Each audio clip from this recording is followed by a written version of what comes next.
What if the person you believe yourself to be doesn't actually exist? What if that identity, with all its limitations, fears, and self-protective behaviors, is simply a story you've been telling yourself for so long that it feels like truth? This question changed everything for me. And the hundreds of professionals I've worked with who were paralyzed by their fear of failure. In today's video, I'm sharing the precise psychological framework for dismantling this fictional identity and constructing one that serves your highest ambitions. If you've been stuck in the same patterns despite your best efforts to change, what I'm about to reveal will finally explain why. Have you ever noticed that the most frightening part of change isn't the effort involved? It's the lurking fear that your attempts might fail? That's no accident. What if I told you that the identity you're currently living within isn't broken at all? It's actually working perfectly, just not for the goals you consciously want to achieve. Your current identity operates like a sophisticated security system, with fear of failure serving as its most vigilant guard. This isn't some character flaw or lack of motivation on your part. C is neuroscience. Our brains construct identities as elaborate protection mechanisms designed to shield us from perceived threats, particularly the threat of failure. When you were young, your brain recorded every experience where failure led to pain, rejection, embarrassment, criticism, and it created a protection system to prevent you from experiencing that pain again. But here's where the paradox emerges. The very system designed to protect you has become your prison. The neural pathways that once kept you safe by avoiding risks now prevent the very growth you're seeking. When you attempt to transform yourself to become more confident, really more disciplined, more successful, these protective pathways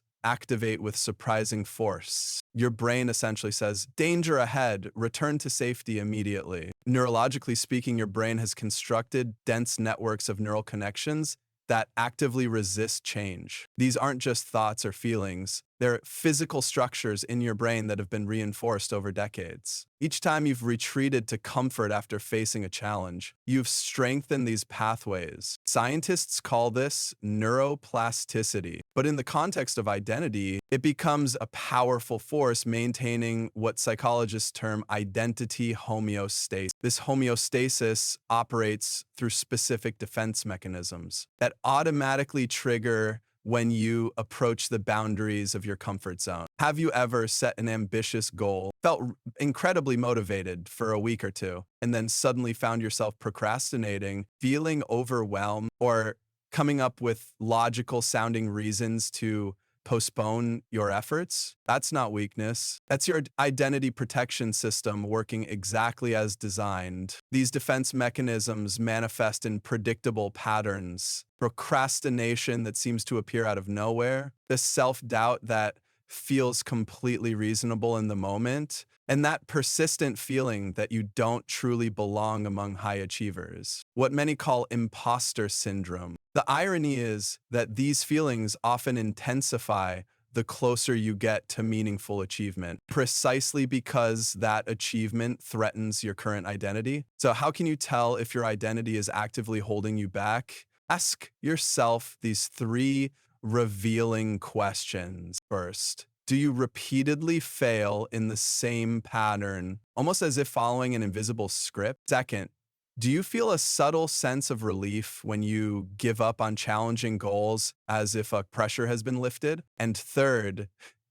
perhaps most revealing, do you secretly believe that achieving remarkable success would change you in ways that feel frightening or uncomfortable? If you answered yes to these questions, you've identified your identity protection system at work. This explains why approximately 80% of transformation attempts and resolutions to career pivots fail within the first 30 days. Your brain is literally fighting to maintain its current state, regardless of what you consciously desire. It's not that you lack willpower, it's that you're battling a neurological system designed specifically to resist change. Understanding this fundamental truth that your fear of failure isn't a personal weakness. But a sophisticated neurological protection mechanism changes everything. It's not about trying harder or wanting it more. It's about recognizing that your current identity is the product of thousands of protective adaptations that once served you but now limit you. The path forward isn't about adding more positive habits or acquiring new skills, at least not yet. Counterintuitively, transformation begins with creating what I call strategic disappearance in your current identity structure. Before you can become someone new, you must create space by dismantling parts of who you currently are. This strategic disappearance I mentioned isn't just theoretical. It forms the foundation of what I call the identity reset protocol. While virtually every mainstream self-improvement approach focuses on adding new behaviors or positive affirmations, my research revealed something unsettling. These addition-based methods often strengthen the very identity limitations they claim to resolve. The most transformative approach works in reverse, systematically dismantling the protection mechanisms that have been quietly sabotaging your progress for years. I discovered this counterintuitive truth after spending nearly a decade trapped in cycles of ambitious goal setting, followed by predictable self-sabotage. No matter what technique I tried, the outcome was depressingly consistent. Initial progress followed by a mysterious internal resistance that made failure feel almost predestined. What I eventually realized was that my conscious desire for change was being consistently overridden by subconscious identity protection systems that activated the moment I approached meaningful transformation. The breakthrough came when I stopped trying to power through these blocks and instead began mapping them with clinical precision. I documented exactly which protection mechanisms activated in specific scenarios. The sudden exhaustion when approaching an important deadline, the inexplicable technical problems that forced me to postpone important presentations, the convenient illnesses that appeared before major opportunities. These weren't random obstacles. They're sophisticated defensive responses precisely calibrated to prevent identity-threatening success. The identity reset protocol begins by creating what psychologists call pattern interruption, deliberately breaking the neurological sequences that trigger your specific defense mechanisms. Rather than avoiding failure, you intentionally create controlled micro-failure experiences daily while maintaining heightened awareness of your defensive reactions. This isn't about masochism or feeling the fear and doing it anyway. It's about systematically disarming your protection system by making it fire in controlled environments where you can observe its operations. For example, one client who consistently sabotaged job interviews began a daily 5-minute practice of calling businesses to ask deliberately unusual questions. The rejection and social discomfort triggered the same protection system that activated during interviews, but in a controlled context where she could observe without judgment. Within weeks, her awareness of these mechanisms grew so acute that she could sense them activating before they hijacked her behavior. The neurological magic happens when you maintain full awareness during these controlled exposures. Your brain begins forming new neural pathways that respond to challenge with curiosity rather than panic. You're not fighting your protection system. You're rewiring it through consistent, deliberate exposure to precisely the scenarios it was designed to help you avoid.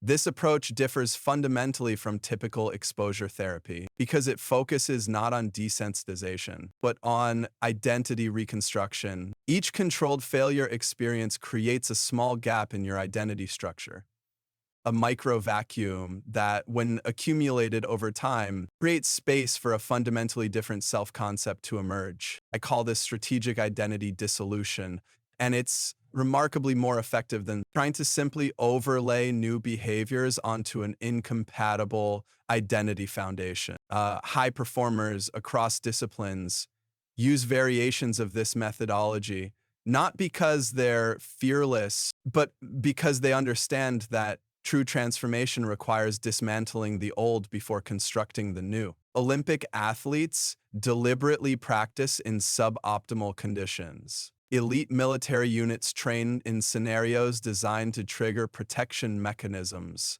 Top executives seek out controlled failure experiences before major negotiation. What separates these high achievers isn't superior motivation or discipline. It's their willingness to systematically dismantle the invisible barriers within their own identity structure. They're not pushing through fear. They're dissolving the identity components that generate fear in the first place. The most powerful aspect of the identity reset protocol is how it circumvents the psychological immune system. That typically neutralizes change attempts by creating an identity vacuum through strategic dismantling. You bypass the homeostatic mechanisms that traditionally maintain your self-concept. Your brain can't defend an identity structure that's been systematically dissolved through controlled exposure. This vacuum creates neurological space for genuine transformation, not through forced positive thinking, but through the absence